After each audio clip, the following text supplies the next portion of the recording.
എല്ലാ കൂട്ടുകാർക്കും നമസ്കാരം. നമ്മുടെ പുതിയ വീഡിയോയിലേക്ക് സ്വാഗതം. ഇന്നത്തെ നമ്മുടെ വീഡിയോ എൻ്റെ കൂട്ടുകാർക്ക് വളരെ തന്നെ യൂസ്ഫുൾ ആണ്. നമ്മുടെ വീടുകളിൽ നമ്മൾ നിത്യവും ബ്രേക്ക്ഫാസ്റ്റ് തയ്യാറാക്കാറുണ്ട്. ഇനിയിപ്പോൾ ബ്രേക്ക്ഫാസ്റ്റിനായാലും ഡിന്നറിനായാലും വളരെ രുചികരമായിട്ട് തന്നെ തയ്യാറാക്കി കഴിക്കാൻ പറ്റിയ പാലപ്പം വീഡിയോ ആണ് നമ്മുടെ ഇന്നത്തേതും. ഈ ഒരു പാലപ്പം തയ്യാറാക്കി എടുക്കാനായിട്ട് ഞാനിവിടെ അരി ഉപയോഗിക്കുന്നില്ല, അരിപ്പൊടിയും ഉപയോഗിക്കുന്നില്ല.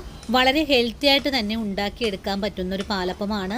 ഇനിയിപ്പോൾ ഡയബറ്റിക് പേഷ്യൻസിനാവട്ടെ ഒരു പേടിയും കൂടാതെ ഉണ്ടാക്കി കഴിക്കാൻ പറ്റിയ ഈ ഒരു പാലപ്പം എങ്ങനെയാണ് വളരെ രുചികരമായിട്ട് തയ്യാറാക്കി എടുക്കുന്നതെന്ന് നമുക്ക് നമ്മുടെ വീഡിയോയിൽ കൂടെ കണ്ടു നോക്കാം. വീഡിയോ കാണുമ്പോൾ നിങ്ങൾക്ക് ഇഷ്ടപ്പെടുവാണെങ്കിൽ തീർച്ചയായിട്ടും നിങ്ങളുടെ വിലയേറിയ ലൈക്കുകൾ തരാൻ മറക്കരുത്. അതുപോലെ വീഡിയോ കണ്ട് വീട്ടിൽ ട്രൈ ചെയ്ത് നോക്കുമ്പോൾ നിങ്ങൾക്ക് വളരെ തന്നെ പെർഫെക്റ്റായി കിട്ടി എന്നുണ്ടെങ്കിൽ നിങ്ങൾക്കിന്ന് ഞാൻ തന്ന അറിവ് നിങ്ങളുടെ കൂട്ടുകാരിലേക്കൊന്ന് ഷെയർ ചെയ്ത് കൊടുക്കണേ.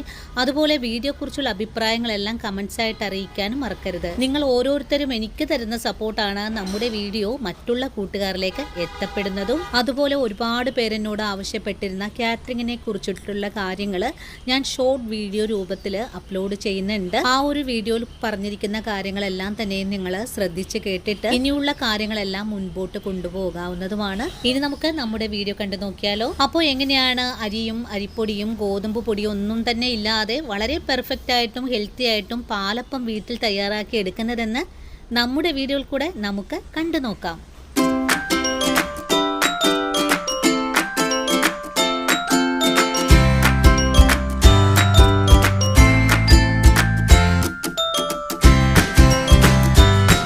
ഇനി നമുക്ക് പാലപ്പം തയ്യാറാക്കാൻ തുടങ്ങാം. ഇതിനായിട്ട് ഞാനിവിടെ അരിയല്ല ഉപയോഗിക്കുന്നത്, നുറുക്ക് ഗോതമ്പാണ്. ഇന്നൊരു 15 പാലപ്പം തയ്യാറാക്കി എടുക്കാനും വേണ്ടിയിട്ട് 1/4 കപ്പ് അളവിലാണ് ഗോതമ്പ് എടുത്തിട്ടുള്ളത്. പാത്രത്തിലേക്ക് ഗോതമ്പ് മാറ്റി കഴിഞ്ഞാൽ നല്ല വൃത്തിയായിട്ട് തന്നെ ഒന്ന് കഴുകിയും കൂടി എടുക്കണം. അതിനുശേഷം ഇതിലേക്ക് 1/2 കപ്പ് ചോറ് കൂടെ ചേർക്കാം. ഞാൻ ഈ ചോറ് ചേർത്തിട്ടുള്ളതിന് പകരമായിട്ട് നിങ്ങൾക്ക് 1/2 കപ്പ് അവില് കൂടി ചേർക്കാവുന്നതാണ്. ഇനി മാവ് വളരെ എളുപ്പത്തിൽ ഒന്ന് പൊങ്ങി കിട്ടുന്നതിനായിട്ട് 1/4 ടീസ്പൂൺ അളവിൽ ഈസ്റ്റ് കൂടി ചേർത്തിട്ട് നല്ല പോലെ ഒന്ന് മിക്സ് ചെയ്തതിന് ശേഷം ഇതിലേക്ക് 1 കപ്പ് വെള്ളം കൂടി ചേർത്ത് ഒന്നുകൂടി ഇളക്കി യോജിപ്പിച്ചിട്ട് നമുക്കിതൊന്ന് കുതിർന്ന് വരാനായിട്ടൊന്ന് മൂടി വെച്ച് കൊടുക്കാം. ഞാൻ ഈ സ്റ്റെപ്പ് ചെയ്തെടുക്കുന്നത് രാത്രിയിൽ. ഇനി രാവിലെയാണ് ഞാൻ ഈ ഗോതമ്പൊന്ന് അരച്ചെടുക്കുന്നതും. നിങ്ങൾക്കിപ്പോൾ രാവിലെ വേണമെങ്കിലും ഈ ഒരു രീതിയിൽ തന്നെ തയ്യാറാക്കാൻ പറ്റുന്നതാണ്. അങ്ങനെ രാവിലെ ആയിട്ടുണ്ട്. നമുക്ക് ഈ മൂടി ഒന്ന് തുറന്ന് നോക്കാം. നമ്മൾ കുതിർത്താൻ വെച്ചിട്ടുള്ള ഗോതമ്പ് നല്ല പോലെ തന്നെ കുതിർന്ന് വന്നിട്ടുണ്ട്. ഈസ്റ്റ് എല്ലാം ചേർത്ത് വെച്ചിട്ടുള്ളത് കൊണ്ട് നല്ല പോലെ പൊങ്ങിയും കിട്ടിയിട്ടുണ്ട്. ഇനി നമുക്ക് ഈ ഗോതമ്പ് ഒരു മിക്സിയുടെ ജാറിലേക്ക് മാറ്റിയിട്ട് നല്ല പോലെ തന്നെ ഒന്ന് അരച്ചുകൂടി എടുക്കാം. നമുക്ക് ഈ ഗോതമ്പ് ഒറ്റ തവണ കൊണ്ട് തന്നെ അരച്ചെടുക്കാൻ പറ്റുന്നതാണ്. ഗോതമ്പ് മിക്സിയുടെ ജാറിലേക്ക് മാറ്റിയാൽ പിന്നെ അരച്ചെടുക്കുന്നതിന് ഗോതമ്പ് കുതിർത്തിയ വെള്ളം തന്നെയാണ് ഒഴിച്ചു കൊടുത്തിട്ടുള്ളതും. ഇനി നമുക്കിതിലേക്ക് അരമുറി നാളികേരം കട്ട് ചെയ്തത് കൂടി ചേർക്കാം. അതിനുശേഷം നല്ല പോലെ ഒന്ന് അരച്ചെടുത്തിട്ട് വരാം.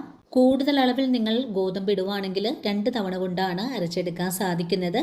വളരെ എളുപ്പത്തിൽ തന്നെ നല്ല ക്രീമി ടെക്സ്ചറിൽ നമ്മളിവിടെ അരച്ചെടുത്തിട്ടുണ്ട്. പകുതിയോളം മാവ് ഞാനിപ്പോൾ പാത്രത്തിലേക്ക് ഒഴിച്ചു കൊടുത്തിട്ടുണ്ട്. ഇനി പകുതി മിക്സിയുടെ ജാറിൽ തന്നെ വെച്ചതിന് ശേഷം 1/2 കപ്പ് അളവിൽ വറുത്ത അരിപ്പൊടി കൂടെ ചേർക്കാം. വീണ്ടും നല്ല പോലെ ഒന്നുകൂടി അരച്ചിട്ട് ഇതേ ബൗളിലേക്ക് തന്നെ ഒഴിച്ചു കൊടുക്കാം. ഇനി നമുക്ക് ആവശ്യമായത് മധുരത്തിനായിട്ടുള്ള പഞ്ചസാരയാണ്. ഡയബറ്റിക് പേഷ്യൻസ് ആണ് നിങ്ങളെങ്കിൽ ഇതിലേക്ക് പഞ്ചസാര ചേർക്കേണ്ട ആവശ്യം ഇല്ല. ഇനിയിപ്പോൾ നിങ്ങളുടെ മധുരത്തിന് ആവശ്യമായ പഞ്ചസാര ചേർക്കാവുന്നതാണ്. പഞ്ചസാരയും ചേർത്ത് നല്ല പോലെ ഒന്ന് മിക്സ് ചെയ്തെടുത്തതിന് ശേഷം നമുക്കിതിലേക്ക് ആവശ്യത്തിനുള്ള ഉപ്പും കൂടി ചേർക്കണം. ഉപ്പ് കൂടി ചേർത്തിട്ട് വീണ്ടും ഒന്നുകൂടി ഇളക്കി യോജിപ്പിച്ച് കൊടുക്കാം. ഗോതമ്പ് വെച്ചിട്ട് പാലപ്പം തയ്യാറാക്കി എടുക്കുമ്പോൾ നല്ല കട്ടിയായിട്ട് വേണം നമുക്ക് ഈ മാവ് തയ്യാറാക്കി എടുക്കാനായിട്ടും. ലൂസായിട്ട് മാവ് തയ്യാറാക്കുവാണെങ്കിൽ ചട്ടിയിൽ ഒട്ടിപ്പിടിക്കാനും ഉള്ളു പശ പോലെ വെന്ത് വരാനും സാധ്യത വളരെ കൂടുതലാണ്. അതുപോലെ ഗോതമ്പ് പൊടിയിലേക്ക് നമ്മൾ അരിപ്പൊടി ചേർത്തിട്ടുള്ളത് ഈ ഒരു അപ്പം നല്ല ക്രിസ്പി ആയിട്ട് കിട്ടുന്നതിനും വേണ്ടിയിട്ടാണ്. ഇനിയിപ്പോൾ മിക്സിയുടെ ജാറ് കഴുകിയിട്ട് വെള്ളം ചേർക്കുന്നില്ല. നമ്മൾ അരി കുതിർത്തിയ 1 കപ്പ് വെള്ളം തന്നെ മതിയാകും. ഇനി നമുക്ക് ഈ മാവ് പൊങ്ങി കിട്ടുന്നതിനായിട്ട് ഒരു 1/2 മണിക്കൂർ നേരത്തേക്ക് ഒന്ന് റെസ്റ്റ് ചെയ്യാനായിട്ട് മൂടി വെച്ച് കൊടുക്കാം. നിങ്ങൾ രാവിലെയാണ് അരി കുതിർത്തി എടുക്കുന്നതെങ്കിൽ രാവിലെ ആകുമ്പോഴേക്കും നല്ല രീതിയിൽ മാവ് പൊങ്ങി കിട്ടുന്നതാണ്. ഞാനിവിടെ രാത്രിയിൽ കുതിർത്തിയ ഗോതമ്പ് രാവിലെയാണ് അരച്ചെടുത്തിട്ടുള്ളത്. ഇപ്പോൾ ഈ ഒരു രീതിയിലാണ് ഈ ഒരു സമയത്ത് ഇവിടെ പൊങ്ങി കിട്ടിയിട്ടുള്ളത്. നല്ല ഫ്ലഫി ആയിട്ടും നല്ല സോഫ്റ്റ് ആയിട്ടും ഈ ഒരു മാവ് നമുക്കിവിടെ പാകമായി കിട്ടിയിട്ടുള്ളത്. ഇനി ഇതിലേക്ക് നമുക്കൊരു കാര്യം കൂടെ ചേർക്കേണ്ടതുണ്ട്. നമ്മൾ ഈ പാലപ്പം തയ്യാറാക്കുമ്പോൾ ചട്ടിയിൽ ഒട്ടിപ്പിടിക്കാതിരിക്കാനും വേണ്ടിയിട്ട് 1 സ്പൂൺ അളവിൽ വെളിച്ചെണ്ണ ഒഴിച്ചു കൊടുക്കാം. പാലപ്പവും വെള്ളപ്പവും ഒക്കെ തയ്യാറാക്കി എടുക്കുന്ന സമയത്ത് അതിലേക്ക് ഒരു നുള്ളു വെളിച്ചെണ്ണ ചേർക്കുകയാണെങ്കിൽ ഒരു തരി പോലും ഒട്ടിപ്പിടിക്കാതെയും നല്ല സോഫ്റ്റ് ആയിട്ടും തന്നെ നമുക്ക് അപ്പം തയ്യാറാക്കാൻ പറ്റുന്നതാണ്. അപ്പോൾ അപ്പം തയ്യാറാക്കി എടുക്കാനായിട്ട് ഒരു അയൺ പാനാണ് അടുപ്പിലേക്ക് വെച്ചിട്ടുള്ളത്. പാനിലേക്ക് കുറച്ച് എണ്ണ കൂടെ തൂവിയിട്ടുണ്ട്. ഇനി ചെറിയ ഫ്ലെയിം വെച്ച് കൊടുത്തിട്ട് പാലപ്പം മാവ് ഒരു കയ്യിലിവിടെ കോരി ഒഴിച്ചിട്ടുണ്ട്.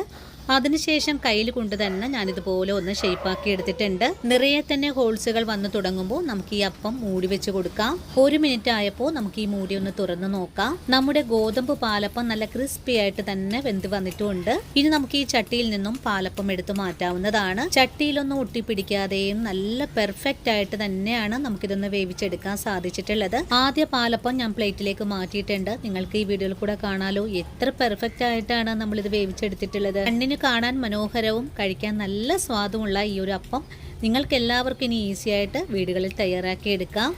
അതിനുശേഷം നമുക്ക് രണ്ടാമതും ഇതുപോലെ തന്നെ അപ്പം വേവിച്ചെടുക്കാം. ഞാനിന്ന് അയൺ പാനാണ് എടുത്തിട്ടുള്ളതെങ്കിൽ നിങ്ങളുടെ കൈവശം നോൺ സ്റ്റിക്ക് പാനാണെങ്കിൽ അതിലേക്ക് എണ്ണ തടവിയതിന് ശേഷം ചട്ടി പിടിച്ച് ചുറ്റിച്ചെടുക്കാവുന്നതുമാണ്. ഗോതമ്പ് പൊടി വെച്ചിട്ട് അപ്പം തയ്യാറാക്കുമ്പോൾ മാവ് നല്ല കട്ടിയായിട്ട് വേണം കേട്ടോ കലക്കിയെടുക്കാനായിട്ട്. അല്ലെങ്കിൽ മാവ് പൊങ്ങി വരുന്ന സമയത്ത് വെള്ളം കൂടി പോവാനൊക്കെ സാധ്യത കൂടുതലാണ്. അങ്ങനെ വരുവാണെങ്കിൽ അപ്പം ശരിയായി കിട്ടണമെന്നില്ല. അങ്ങനെ രണ്ടാമത് വെന്ത് വന്നിട്ടുള്ള പാലപ്പവും ചട്ടിയിൽ നിന്നെടുത്ത് മാറ്റുവാണ്. ഞാൻ ഇന്നെടുത്തിട്ടുള്ളത് അയൺ പാനാണ്. ഒരു തരി പോലും ഒട്ടിപ്പിടിച്ചിട്ടില്ല. അതുപോലെ ഉൾഭാഗം ചെളി പോലെ ഒന്നും ആയി വന്നിട്ടില്ല. നല്ല പെർഫെക്റ്റ് ആയിട്ട് തന്നെ നമുക്ക് ഇവിടെ വേവിച്ചെടുക്കാനും സാധിക്കുന്നുണ്ട്.